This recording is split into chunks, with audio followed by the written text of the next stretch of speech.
자, 오늘은 성령 강림절후 세 번째 주일입니다. 오늘 우리가 함께한 본문은 이사야서 58장 1에서 8절의 본문입니다. 제가 제목을 진정한 금식이다 이렇게 바라보았는데, 우리가 항상 성경을 이해하고 해석할 때는 당시의 시대적 상황, 배경, 상황 이런 것들을 잘 이해할 수 있어야 됩니다. 그래서 그것을 이해함을 통해서 그 본문이 지나치게 비약적으로 해석되는 것을 항상 경계함으로 본문이 주고자 하는 그 말씀의 의미가 무엇인지를 우리가 생각해 볼 수 있어야 합니다. 그래서 오늘 제가 이 얘기를 하는 것은 금식이라고 딱 하니까 먹지 않는 거, 우리가 흔히 금식하면서 내가 어떤 긴박한 기도가 있을 때 그렇게 하지 않습니까? 거기에만 우리의 생각을 국한해서 금식의 개념을 생각해서는 안 된다는 것을 미리 먼저 말씀을 드리고, 오늘 설교 말씀에 대한 이해를 함께 나누면 굉장히 좋을 것 같습니다. 제 말 이해하셨죠? 네, 그냥 우리가 흔히 생각하는 내가 무슨 긴박한 일이 있어가지고 금식해야지 하는 그런 금식으로서의 금식 개념을 생각하시면 안 되고, 더 넓은 개념의 의미를 가지고 이 금식에 대해서 한번 생각해보자 하고 말씀을 드리는 거예요. 제가 이런 말씀을 하는 이유는 제가 말하고자 하는 것의 의도를 잘 이해하지 못하시고 여러분의 의도를 생각하시면 안 된다는 말씀입니다. 그렇게 하면 좋지가 않은 거예요. 제 의도가 무엇인지를 잘 생각하시면서 오늘 좀 본문을 보시기를 원합니다. 자, 오늘 본문을 이해하기 위해서는 이스라엘의 역사에 대한 이해가 굉장히 중요한데, 특별히 기원전 537년은 이스라엘 사람들에게 있어서는 굉장히 의미가 있는 연도예요. 왜 그러냐면 이스라엘이 바벨론으로 끌려가지 않았습니까? 북이스라엘은 먼저 망하고 남유다가 그나마 나라의 역할을 버티고 있었는데, 남유다도 하나님의 징벌의 도구라 할 수 있는 바벨론에 의해 가지고 결국에는 나라가 망해버려요. 그리고 그 나라의 백성들이 어떻게 되냐면 바벨론으로 포로 끌려가게 되죠. 그런데 이 기원전 537년은 그렇게 바벨론으로 끌려갔던 이스라엘 백성들이 다시 고향으로 돌아오게 된 연도예요. 그러니까 이스라엘 백성 입장에서는 굉장히 좋은 날이지 않겠습니까? 그러니까 우리나라가 옛날에 일본한테 식민지를 당하다가 그래서 막 징용으로 끌려가기도 하고 여러 가지 모양새로 막 사방각치 끌려가지 않았습니까? 전 세계로. 그랬는데 나라가 독립이 되면서 흩어졌던 사람이 다시 조선 땅으로 돌아오게 되었듯이 이스라엘 백성도 그러한 역사를 경험하는 거예요. 그렇게 이해하면 굉장히 쉽죠. 자, 그래서 굉장히 의미 있는 연도죠. 그리고 이스라엘 백성은 바벨론의 포로로 끌려가서 대략적으로 한 50년 정도, 우리 1.36년의 시간에 식민지배를 당했지만 이 바벨론을 유숙한 사람들은, 이스라엘 백성은 50년 정도의 그 바벨론 유수의 기간들을 갖게 되었죠. 자, 그런데 이 바벨론이 이스라엘을 침공하고 나서 남유다를 망하게 하고 나서 어떻게 했냐면 포로로 자기 나라로 끌고 간 사람들이 대부분 귀족들이었어요. 왕이라든가 제사장 같은 높은 사회 지도층 계층들을 끌고 갔단 말이에요. 구약 성경 중에 보면 다니엘서 있지 않습니까? 다니엘서 보면 다니엘을 비롯해서 새 친구들을 가지고 어떻게 합니까? 그 나라 문화에 맞게 교육을 시키잖아요. 그러니까 식민지 교육을 시킵니다. 쉽게 얘기해서. 그렇게 해서 교육하였듯이 남유다 백성 중에서 바벨론으로 끌려간 사람들은 당시 사회 지도층들이 끌려갔단 말이에요. 그러면 다 끌고 갔는가? 아니잖아요. 이스라엘에 남겨진 사람들도 있었단 말이에요. 남겨진 사람들이 훨씬 더 사실은 많았죠. 그래서 포로로 끌려간 사람들도 고생했지만 사실은 이스라엘 땅에 남겨진 사람들은 더 고생스러운 삶들을 살았어요. 예나 지금이나 돈이 있고 지배층이 없고 가진 자들은 나라가 망해도 그래도 조금 더 대우받는데, 옛날부터 지배층이 아니었던 사람들, 다스림을 맡던 사람들은 나라가 망하게 되면 고통과 고초를 떠올려 받게 되잖아요. 그러한 상황이 마찬가지로 이스라엘 백성들에게도 이루어졌던 거예요. 그래서 이스라엘에 남겨진 자들은 더 고통스러웠죠. 물론 포로로 끌려간 이들도 고통스러웠어요. 왜냐하면 나라 없이 살아간 그 삶이라는 것은 굉장히 어려운 그러한 상황이었죠. 자, 그래서 537년에 고레스 왕의 칙령에, 페르시아의 고레스 왕의 칙령에 의해서 바벨론 무력 속의 왕이 된 나라가 페르시아인데, 집권한 나라가 페르시아인데, 그 시대에 고레스 왕에 의해서 이스라엘 백성이 풀려나는 건 칙령이 발표가 됐죠. 이렇게 고국으로 돌아오게 되는데, 문제는 무엇이었냐면, 고국으로 돌아왔음에도 불구하고 이스라엘 백성들의 영적인 회복, 하나님 백성으로서의 그런 영적인 회복의 상태가 제대로 이루어지지 않았다는 거예요. 이 마음이, 정신이 제대로 회복되지 않은 거예요. 그래서 여러분들 한국의 역사, 조선의 역사에서도 보면 일제 36년이 끝나고 나서 제일 먼저 한 게 뭡니까? 우리의 정체성을 회복하기 위한 노력들을 대부분 많이 하지 않습니까? 왜냐하면 지배를 받으면서 자기들만의 정체성이 완전히 무너져 버렸으니까. 그래서 마찬가지로 이스라엘도 하나님 백성, 우상을 섬기지 않고 하나님만을 섬기는 그 백성으로서의 자기들의 정체성이 제대로 회복이 되지 않는 그러한 무질서한 상황이 지금 포로로 돌아온 이스라엘 사회 전체에 만연해 있는 거예요. 그게 오늘 이사야서 58장의 본문의 배경이라고 할 수가 있어요.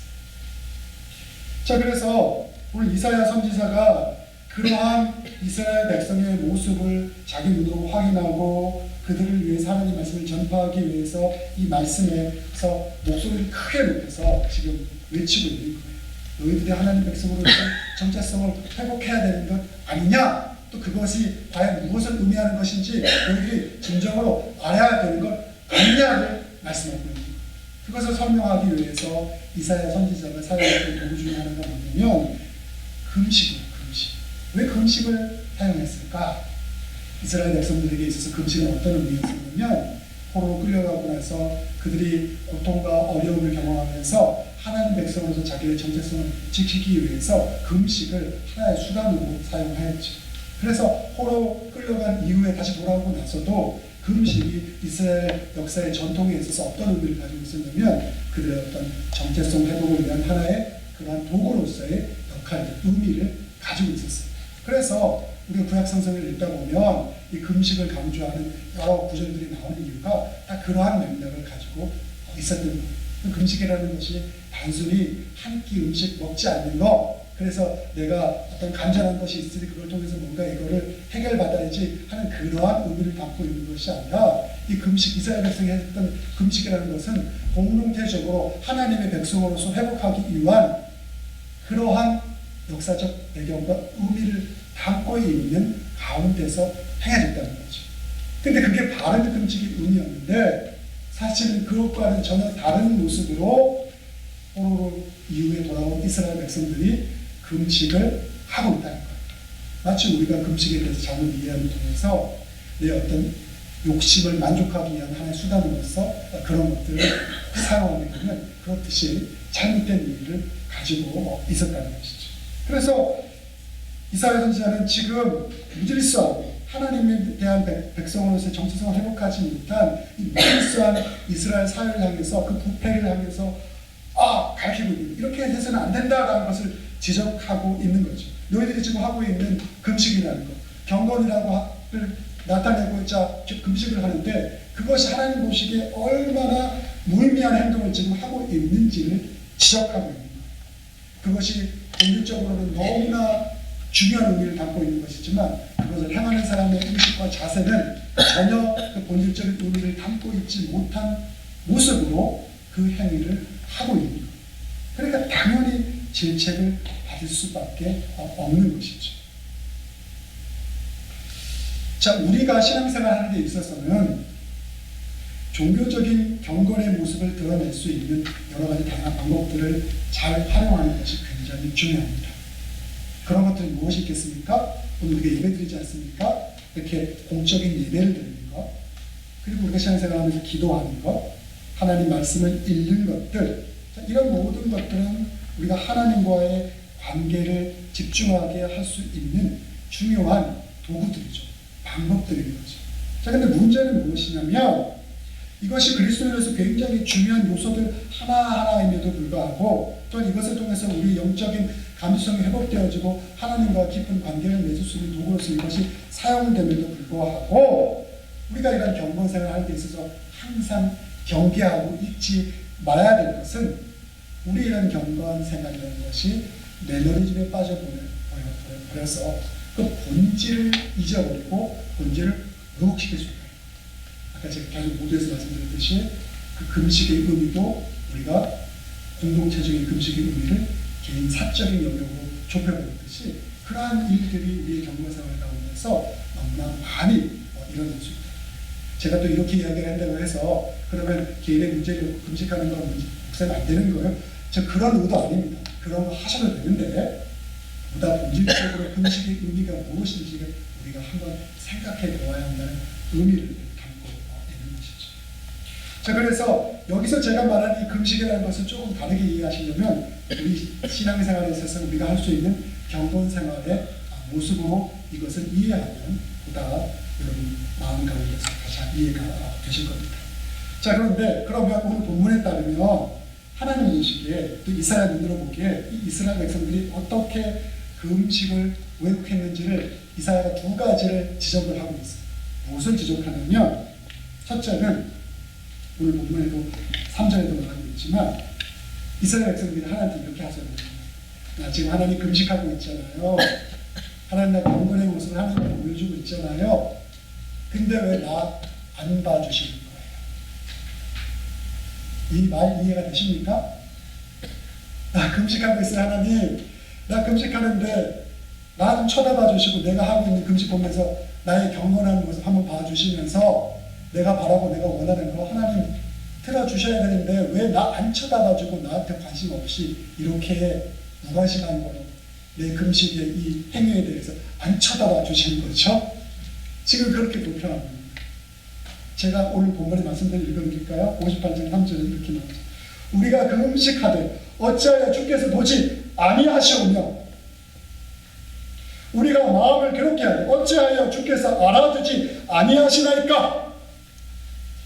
하나님 나 이렇게 하고 있잖아요. 금식 이렇게 경건의 모습 하나님을 기뻐한다고 말하는 것들 다 하고 있는데 왜 내가 이렇게 열심히 하는가 안 알아봐 주세요. 지금 그거를 이사야가 지적하고 있어요. 첫째, 너희들 그러지 않느냐? 이스라엘 백성들아 너희들 지금 이러지 않느냐? 그리고 두 번째로 어떤 걸 지적을 하냐? 이걸 지적하고 있어요. 또 하나는 뭐냐면 좀 반대되는 성격이에요. 금식을 하라고 결단했으면 금식을 하는 날이 있어야 될 거 아니에요. 근데 그 금식하는 날에 금식을 하진 않고 오히려 그날에 자기의 이익을 위해서 돈벌이나 오락을 즐기는 거예요. 굉장히 좀 상반되는 태도죠. 하나는 내가 경건의 모습을 취하고 있으니까 이거 좀 봐주세요 라고 하는 거고, 하나는 경건의 모습을 취해야 되는 그날에 그것도 하지 않고 자기의 유익을 구하기 위해서 자기의 이익을 위해서 하나님보다 다른 것에 우선순위를 두는 그런 행위들을 너희들이 하고 있지 않느냐 라고 지금 말씀하는 거예요. 그러면서 이사야 선지자가 그러면 하나님이 기뻐하는 금식, 경건생활, 아까 제가 공동체적이라고 말했는데 그게 과연 뭐냐? 그거를 말씀하죠. 근데 그 전에 5절에 보니까 이스라엘 백성이 외식된 행동을 다음과 같이 먼저 말씀에 표현하고 있는 것을 볼 수가 있어요. 5절 후반부에 나오는데 5절 전체를 한번 읽어드릴게요. 이것이 어찌 내가 기뻐하는 금식이 되겠으며 이것이 어찌 사람이 자기의 마음을 괴롭게 하는 날이 되겠느냐. 보세요. 이스라엘 백성들의 마음 태도는 그의 머리를 갈대같이 숙이고 굵은 배와 재를 펴는 것을 어찌 금식이라 하겠으며 여호와께 연락될 날이라고 하겠느냐. 금식하니까 창백해 보이게 하려고 초췌해 보이게 하려고 그렇게 신용하잖아요. 그렇게 마음은 하나도 하나님을 향한 마음이 없는데 겉으로만 그렇게 하는 게 어떻게 진정한 의미의 금식이라고 할 수 있겠느냐라고 하면서 하나님이 기뻐하시는 진짜 바른 공동체를 향하는 금식의 의미가 무엇인지, 경건의 모습을 정말로 갖추는 것이 무엇인지를 분명하게 말씀해 주고 있는데, 그것이 바로 이사야서 5장 6절과 7절에 나오는 것이죠. 이렇게 말씀하고 있습니다. 이사야서 58장 6절과 7절. 하나님이 기뻐하시는 금식. 내가 기뻐하는 금식은 흉악의 결박을 풀어주며 멍에의 줄을 끌어주며 압제당하는 자를 자유하게 하며 모든 멍에를 꺾는 것이 아니겠느냐? 사회의 공의에 대한 말씀이죠. 그리고 7절에도 이렇게 나와요. 또 줄인 자에게 너의 양식을 나누어 주며 유리하는 빈민을 집에 들이며 헐벗은 자를 보면 입히며 또 너의 고륙을 피하여 스스로 숨지 아니하는 것이 아니겠느냐. 하나님이 기뻐하는 금식, 경건의 모습은 공동체의 아픔을, 공동체의 부조리를 그냥 놔두는 것이 아니라 그것 때문에 함께 아파하고 공동체를 섬기고자 하는 그러한 풍성한 사랑의 마음이 아니겠느냐. 이것이 내가 너희들을 향해서 기뻐하는 것이다 라고 말씀을 하고 있는 것이죠. 여러분, 너무나 놀랍지 않습니까? 억울한 일을 당한 사람, 압제당하는 사람들, 가난하고 하나님 앞에 의로운 사람들을 돌봐주는 것, 이것이 내가 진정으로 원하는 금식이다 말씀합니다. 금식이 한 끼 내가 뭔가 먹는 거 스킵해서 어떤 간절한 뭔가를 이루려고 하는 나의 개인적인 어떤 그런 측면보다 금식이 공동체를 향해서 얼마나 깊은 뜻을 갖고 있는지를 오늘 본문은 우리들에게 분명하게 말씀해주고 있는 것이죠. 아까도 말씀드렸지만 이스라엘 백성이 바벨론 유수 기간 동안 고생을 했죠. 하지만 아까도 얘기했지만 이스라엘에 남아서, 예루살렘에 남아서 살아가던 사람들은 이스라엘 왕으로부터 지배를 당하면서 소외됐어. 또 나라가 망하고 나서도 더 큰 소외의 그런 시간들을 보내게 되죠. 사회적인 약자들이죠. 항상 고난받았던 그러한 사람들이죠. 이사야 선지자가 지금 그렇게 고난받는 사회적인 약자들, 힘든 상황 가운데 있는 사람들을 정말 좀 사람답게 좀 대해줄 수 없니? 사람으로 좀 봐줄 수 없니? 그렇게 하는 것이 그리스도인으로서, 하나님의 백성으로서 내가 기뻐하는 금식을 행하는 것이고 하나님의 정의를 세상 가운데 실천하는 것이야 라고 말씀하고 있는 것이죠. 우리가 이러한 이사야의 이야기를 들으면 마음속에 드는 생각이 있을 거예요. 어떤 생각이 드냐면, 우리도 사회가 좀 더 공정한 사회가 되길 바라지 않습니까? 여러분 바라지 않습니까? 나만 잘됐으면 좋겠습니까? 여러분, 우리 그리스도인은 그러면 안 돼요. 나만 잘됐으면 좋겠다는 생각에서 좀 벗어나 우리 사회가 더불어 잘 되기를 바라는 그러한 마음이 우리 가운데 있기를 간절히 바랍니다. 그래서 우리 사회가 좀 더 공의롭고 좀 더 평화로운 것을 저 여러분 바라지 않습니까? 아멘. 아멘. 우리는 그런 사회가 되길 바라요. 그래서 나는 그리스도이니까 기도하고 좀 더 실전적인 삶을 내가 살 수 있으면 좋겠다는 그런 생각을 이사야의 말씀을 듣고 나서 우리 해야 되죠. 여러분 하고 있었을 거예요. 또 하나 어떤 생각이 드냐면, 그럼에도 불구하고 내가 뭐 그리스도인에서 실전적인 삶을 살고 열심히 경건한 모습을 취한다고 한들 사회 구조적인 악이라는 것이 너무나 만개하고 큰데 과연 내가 얼마나 대단한 역할들을 할 수 있을까? 그리고 그것을 한다고 한들 내가 나의 모든 것을 다 내어줄 수 있을까? 거기서부터 이제 자신이 없어지죠. 그런 생각을 또 하게 될 것입니다. 일반적으로 많은 사람들은 타협하기 좋아하죠. 제 말의 의미는 남들을 도울 때, 이웃을 도울 때도 적당히 도우죠. 사회 구조적인 악을 제거하기 위해서도 적당히 노력하죠. 우리 모든 것을 그것을 위해서 쏟아붓는다는 것은 굉장히 어려운 일이죠. 저와 여러분의 이웃을 돕거나 무엇을 한다는 것을 생각해 볼 때 과연 우리는 얼마나 많은 우리의 정성을 이웃을 나누며 줄 수 있는가? 100%입니까? 아니면 50%입니까? 아니면 그것도 안 되는 것이 10%입니까? 각자 사람마다 다 다를 수 있을 거예요. 근데 우리는 이러한 상황에서 타협하는 길을 택하는 경우들이 거의 많죠. 왜냐하면 자신의 모든 것을 희생하는 것은 그렇게 쉬운 일이 아니기 때문입니다. 하지만 그럼에도 불구하고 우리 주변에는 우리의 도움을 필요로 하는 사람들이 많은 거죠. 그들을 무작정 도울 수도 없고 또 외면하며 살아갈 수도 없습니다. 그래서 현실과 타협해야 되는데 그러면 우리 현실이 그런데 그래도 돕고 사는 거 그게 낫지. 그거 뭐 목사를 비난할 수 있겠습니까? 적당히 그래도 선한 삶으로 살아가는 그 모습이 나은 것 아닙니까? 우리의 포지션이 100%다 못한다고 해서 그걸 가지고 비난받아서는 안 되는 건 아닙니까? 우리가 좀 어중간해도 이해할 수 있는 건 아닙니까? 라고 스스로 생각할 수도 없겠죠. 다시 오늘 이사야의 말씀으로 돌아가 보겠습니다. 오늘 본문에서 이사야 선지자는 굶주린 이에게 양식을 나눠주고 떠도는 사람에게 집에서 유리한 자를 맞이해주고 헐벗은 사람을 입혀주라고 분명하게 말씀하고 있습니다. 이것은 우리의 신앙 양심을 깨우는 아주 도전적인 말씀이죠. 이 말의 의미는 이스라엘 사회가 포로기 이후에 사회적으로 무질서와 하나님 백성의 정체성을 회복하지 못했는데 그러한 상태에서 깨어나서 하나님 백성으로서의 정체성을 회복할 것을 촉구하고 있는 그러한 말씀을 볼 수가 있습니다. 우리가 그리스도인으로서 우리의 정체성이 무엇인가를 분명히 확실하게 가지고 하루하루를 살아가는 것이 얼마나 귀하고 중요한 것인지를 이 말씀을 통해서 깨달아야 합니다. 그래서 알고 그것을 품고 살아가고 우리들에게 말씀하는 거죠. 하지만 우리는 잘 알다시피 사회를 우리가 개인이 혼자의 힘으로 바꾸는 것은 결코 쉬운 일이 아니죠.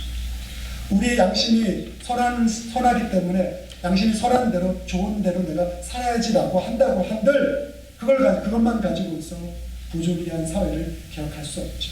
사실은 사회가 부조리하면 그 부조리한 사회의 힘이라는 것이 개인의 선한 양심조차도 집어삼키는 경우들이 파다하지 않습니까? 그래서 개인의 선한 양심보다는 사회의 어떤 트렌드를 따라서 그것이 돈을 숭상하는 것이라면 오히려 그것이 우리의 선한 양심을 잡아먹는 통해서 우리 스스로를 그렇게 변화시키는 사회가 엄청난 힘을 가지고 있기도 하죠. 그래서 이러한 것들을 우리가 해결하기 위해서는 제도가 필요합니다. 근데 오늘 이사야 선지자도 그걸 알고 있었어요. 이스라엘 백성들이 지금 자신들의 정체성을 회복하지 못하는데 그것을 회복하기 위해서 과연 할 수 있는 것들이 무엇일까? 오늘 58장, 이사야 58장은 금식에 관한 이야기를 하고 있지만 전반부 8절까지 그 얘기를 하고 있지만 58장 뒷부분에 가게 되면 마지막 13절과 14절에 가게 되면 뭐로 끝나는 줄 아십니까? 안식일을 지킬 것으로 말씀하고 있습니다. 제가 한번 읽어드릴게요. 이렇게 말씀하고 있어요. 만일 13절과 14절입니다. 안식일에 너의 발을 금하여 내 성일에 오락을 행하지 아니하고 안식일을 일컬어 즐거운 날이라 여호와의 성일을 존귀한 날이라 하여 이를 존귀하게 여기고 너의 길을 행하지 아니하며 너의 오락을 구하지 아니하며 사사로운 말을 하지 아니하면 너의 이익을 따라 살지 않으며 너가 여호와 안에서 즐거움을 얻을 것이라. 내가 너를 땅의 높은 곳에 올리고 너의 조상 야곱의 기업으로 기르리라. 여호와의 입의 말씀이니라 라고 말씀하고 있습니다. 제도도 장치가 필요해서 율법을 만들어서 가지고 있었죠. 그리고 그 율법 중에서 안식일을 아주 핵심적으로 지킬 것을 말씀하고 있는 거예요. 왜 그럴까요? 이스라엘 백성들에게 있어서 안식일은 굉장히 중요하죠. 왜냐하면 하나님께서 천지를 창조하시고 6일 동안 창조하시고 마지막 7일째 쉬셨기 때문에, 그리고 이집트에서 해방에 나올 때 쉬는 시간을 갖게 되는데, 그래서 하나님이 이 백성과 함께하는 것을 기억하는 의미에 있어서 이 안식일이 이스라엘 백성들에게 있어서 굉장히 중요한 전기로서의 의미를 담고 있죠. 근데 이 안식일을 지키는 것이 이스라엘 백성들에게 있어서도 굉장히 오용된 사례들이 많이 있죠. 그래서 이사야서 58장 13절에 이렇게 말하죠. 나의 거룩한 날에 돈벌이 하느라고 안식일을 짓밟지 말아라. 사실 포로기 이후에 이스라엘, 특히 예루살렘에 사는 정말 소외됐던 사람들에게 있어서 가장 중요한 부분이 무엇일까? 여러분, 먹고 사는 게 힘들면 다른 게 눈에 안 들어오지 않습니까? 그렇지 않습니까? 지금 당장에 배가 고파서 죽게 생겼는데 지금 다른 게 들어올 여지가 없겠죠. 고통스럽고 구체적인 힘든 상황이 우리들에게 모든 것이 몰려오게 된다면 그것을 먼저 해결하는 게 보통의 평범한 사람들이 가지고 있는 본능적인 반응이지. 뭐 이스라엘 사람들하고 특별하겠습니까? 그래서 예루살렘에 남겨진 이 사람들에게 있어서는 먹고 살아가는 문제가 굉장히 시급하고 중요한 문제였어요. 간절한 문제였단 말이에요. 우리가 단순히 오늘날 우리가 살면서 직장 가지고 살면서 이런 뭐 돈벌이에서 먹고 사는 정도의 문제가 아니라 정말 처절한 상황의 어려움 속에서 그러한 상황에 직면해 있는 그러한 상황 속에 있었단 말이에요.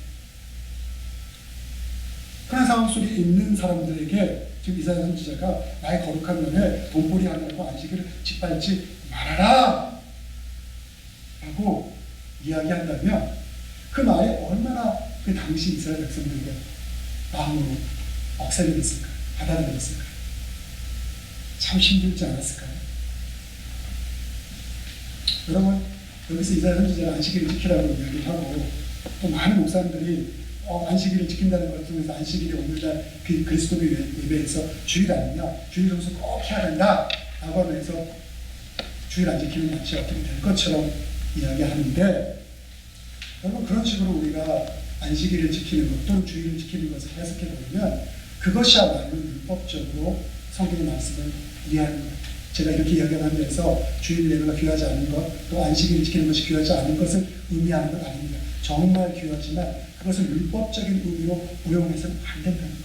이스라엘 백성들이 그것을 율법적인 의미로 오용한 사람들이 너무나 많고, 오늘 우리가 그러한 것을 율법적인 오용으로서 살아가는 경우들이 너무나 많이 있기 때문이죠.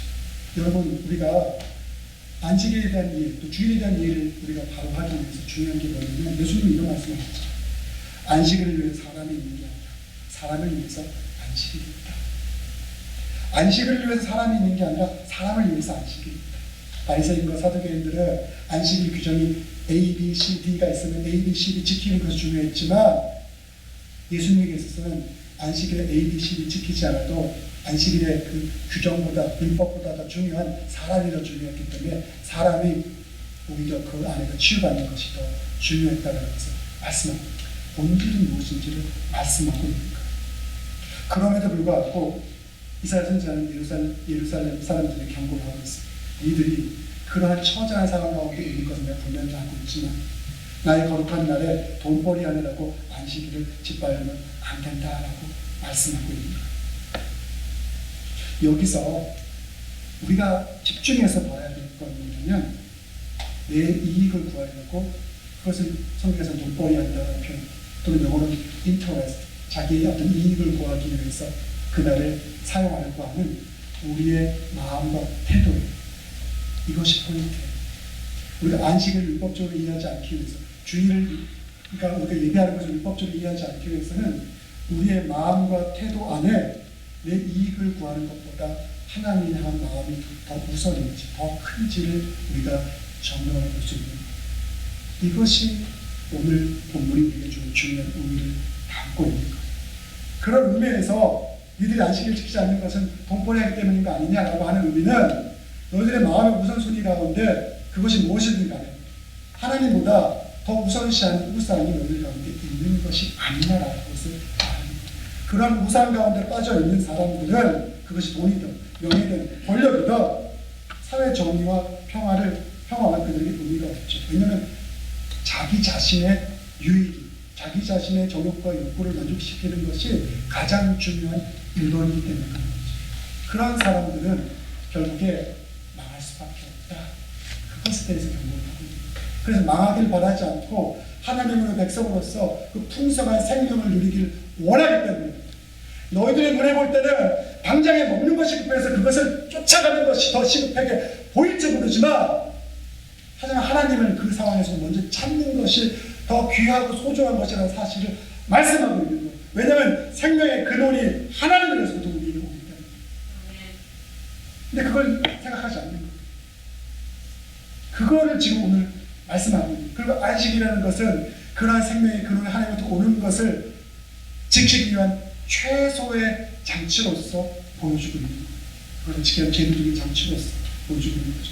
우리가 경건의 모습을 통해서 경건생활을 할 수 있는 여러 가지가 있다라고 아까 제가 말씀을 드렸는데 저희 감리교단은 외선임 목사님이 그걸 잘 파악을 하셔서 그것이 무엇인지에 대해서 이야기하셨어요. 은혜의 수단이라는 거예요. 이 은혜의 수단을 정말 잘 사용해요. 어떤 걸 이야기하셨냐면 성경을 읽고 묵상, 연구하고 기도하고 금식하고 정기적으로 예배에 참여하고 또 건강한 삶을 살기 위해서 자기 육신을 잘 관리하는 것 그리고 전도하는 것 성례전에 참여하는 것 너무나 좋은 얘기 많이 하셨죠. 그걸 잘 활용해야 된다고 말씀하셨어요. 근데 아까도 제가 말씀드렸지만 이것을 우리가 오용해서는 안 돼요. 이것을 하지 않는 것도 문제고 경건의 수단을 사용하지 않는 것도 문제고 게으른 것. 또 한편으로 이것을 사용하는 것을 통해서 마치 내가 어떤 대단한 것을 하는 것처럼 착각하고 그 본질을 잊어버리는 경건의 하나님이 원하시는 것이 무엇인지 잊어버리는 금식하는 데 있어서 금식을 통해서 하나님 진짜 바라는 것이 무엇인지를 잃어버리는 그러한 모습으로 우리의 경건생활의 모습이 왜곡돼서도 안 된다는 거예요. 이 두 가지를 동일하게 지적을 하고 있는 거예요. 이날 선자가 그랬잖아요. 내가 금식하고 있는데 내가 경건의 모습으로 내가 얼마나 열심히 하고 있지 않습니까? 근데 왜 나 안 봐주시는 거예요? 나한테 복 주셔야죠. 이건 아니라고 얘기하는 거죠. 또 다른 한편으로는 그러한 경건 생활의 모습 자체를 자기가 나태하고 게으르고 사지 못하는데 그것을 마치 다른 것을 핑계대는 그러한 삶의 모습도 하나님이 원하는 것이 아니라는 것을 분명하게 말씀하고 있는 것이죠. 그리고 하나님이 기뻐하시는 금식, 경건의 삶의 모습이라는 것은 개인적으로는 선행을 실천하는 것이지만 이것이 항상 공동체적인 모습으로 확장돼야 합니다. 공동체적으로 그것이 확장된다는 것은 사회의 정의를 추구하는 것이고 억압과 차별받는 사람에 대해서 애통해야 합니다. 내가 하나님의 선한 백성으로서 개인적인 경건 생활을 추구하고 있다면 그러면서도 사회에 억압받는 사람들에 대해서 우리가 아파하지 않고 그것에 대해서 무관심하다면 우리의 경건 생활의 모습에 뭔가가 분명히 문제가 있는 것입니다. 우리가 이런 것들을 항상 고민하면서 살아갈 수 있어요. 오늘 본문은 이것을 우리들에게 분명하게 말씀을 주고 있죠. 그래서 우리는 경건의 실천을 위한 노력을 게을리하는 것도 그리고 경건의 실천이 위선적으로 변하는 것도 항상 경계할 수 있습니다. 뭐를 잊어먹지 않으면 이것이 경계될 수 있는지 아십니까? 이 두 가지를 기억하시기 바랍니다. 하나는 예수님 말씀이죠. 안식일이 사람을 위해서 있다는 것. 안식일 자체로 있는 게 중요한 것이 아니라 안식일이 사람을 위해서 있다는 것. 예수님 말씀하지 않았습니까? 그것을 또 다른 하나는 무엇이냐면 안식일의 주인이 누구다? 예수님이다. 예수님이 그 말씀하신 거예요. 안식일의 주인은 나다. 예수님이 말씀. 생명의 근원이 예수 그리스도입니다. 우리는 우리의 삶을 위해서 다른 것을 위해서 노력하고 다른 것을 찾지만 그것도 필요하지만 하지만 우리의 본질에서 생명의 근원은 예수 그리스도입니다. 그것을 우리가 잊어서는 안 됩니다. 그것을 잊지 않게 될 때 우리의 삶도 주님이 주시는 풍성함, 안식일이 주는 풍성함도 금식이 주는 풍성함을 누릴 수 있는 것이고 우리 사회도 더 풍성해질 수 있는 것이죠. 그것을 우리의 골, 우리의 비전을 삼고 살아가는 저와 여러분 모두가 되기를 바랍니다. 기도하겠습니다. 사랑과 은혜가 많으신 아버지 하나님, 우리에게 지혜를 주셔서 하나님이 기뻐하시고 하나님이 원하시는 것이 무엇인지를 정말로 바라볼 수 있는 마음을 주시옵소서. 그래서 세상에 어떠한 음성으로 우리들에게 이야기하든 우리의 욕망이 어떤 것으로 우리 마음 가운데 속삭이든 그 길이 아닌 주님이 기뻐하시는 길을 성령님의 은혜를 통해서 따라갈 수 있는, 그래서 생명의 충만함을 우리가 누리고 살아갈 수 있는 그런 복됨으로 저희의 삶을 인도하여 주시옵소서. 이 모든 말씀 살아가는 풍성하신 우리 주 예수 그리스도의 이름으로 기도드렸사옵나이다. 아멘.